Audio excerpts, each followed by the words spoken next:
श्री सुखदेव जी महाराज राजा परीक्षित को जब कथा सुना रहे हैं, चौथे दिन सुखदेव जी महाराज ने राजा परीक्षित से कही, भैया तुम्हें भूख प्यास लग रही होगी,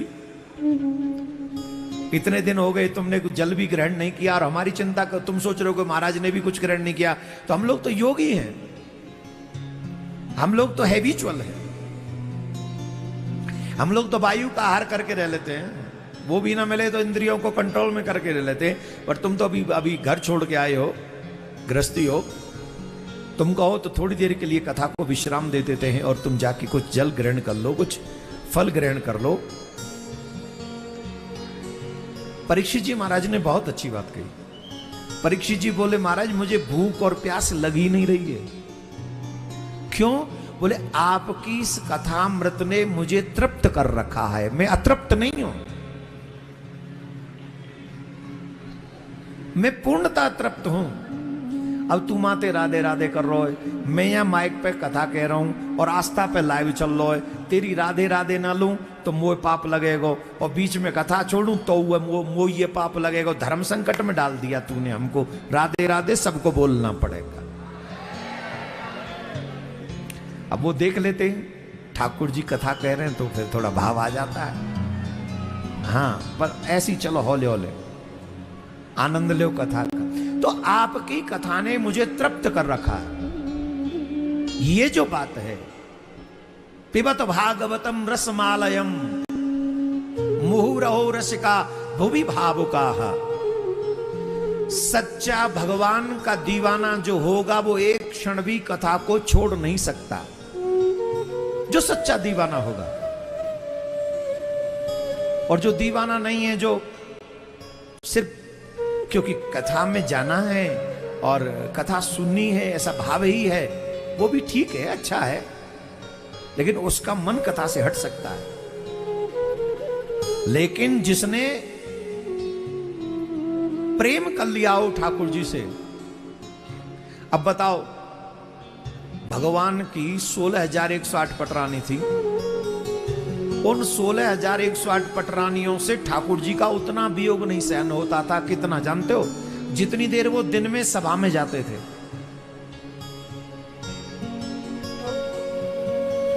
सुबह स्नान किया, आपकी तरह जैसे आप लोग सुबह नहाए ऑफिस चले जाएं फिर शाम को घर आ जाएं, यही ठाकुर जी करते थे। सभा में जाते थे, शाम को आ जाते थे सभा के बाद। जितनी देर वो सभा में जाते थे उतनी देर भी ठाकुर जी का विरह उनसे सहा नहीं जाता था। फिर क्या करती थी? सुभद्रा जी को अपने पास बिठा लेती थी और फिर उनसे उनकी कथा सुनती थी। और जब तक गोविंद आ नहीं जाते थे तब तक कथा सुनती रहती थी। पिबत भागवतम रसमालयम। हालांकि देवियां तो जानती हैं पति से कितना प्रेम होता है, आपको मालूम ही है। सब देवी बैठी हैं यहां पे अपने अपने पति को लेके। जो जो अपने पति के साथ आई हो, ईमानदारी से बताओ कितना प्रेम है पति से।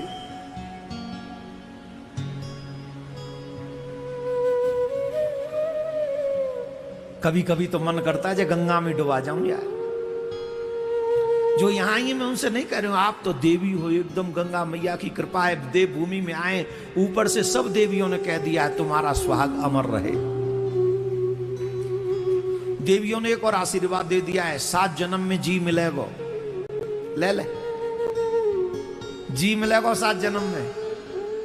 अब कल ले गंगा स्नान।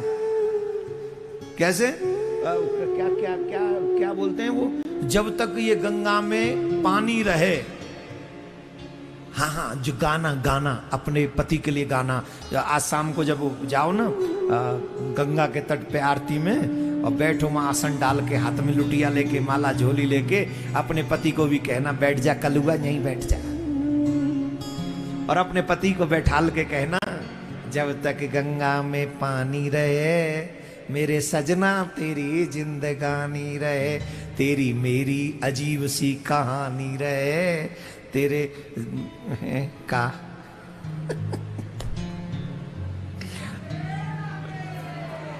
जोर से बोलना पड़ेगा। कौन कौन देवी आज शाम को सजना पानी गानी क्या रहेगा, जिंदगानी कौन कौन करेगा शाम को? एक आदमी हाथ नहीं उठा पा रही, हिम्मत नहीं जुटा पा रही। बोले यही ठीक है, यही जन्म ठीक है आखिरी। खैर, leave it. I mean to say my dear, भगवान की पत्नियां भी भगवान से कितना प्रेम करती हैं। देखो, जिनके साथ हम ज्यादा रहते हैं ना, उनसे प्रेम में थोड़ा सा मन मुटाव भी होता है, लेकिन भगवान के साथ रहने वाली, अहरनिश साथ रहने वाली उनकी पत्नियां भगवान से प्रेम करती हैं, उनका वियोग नहीं बर्दाश्त कर पाती। और जब उनको वियोग होता है तब वो भी कथा का आश्रय लेती हैं।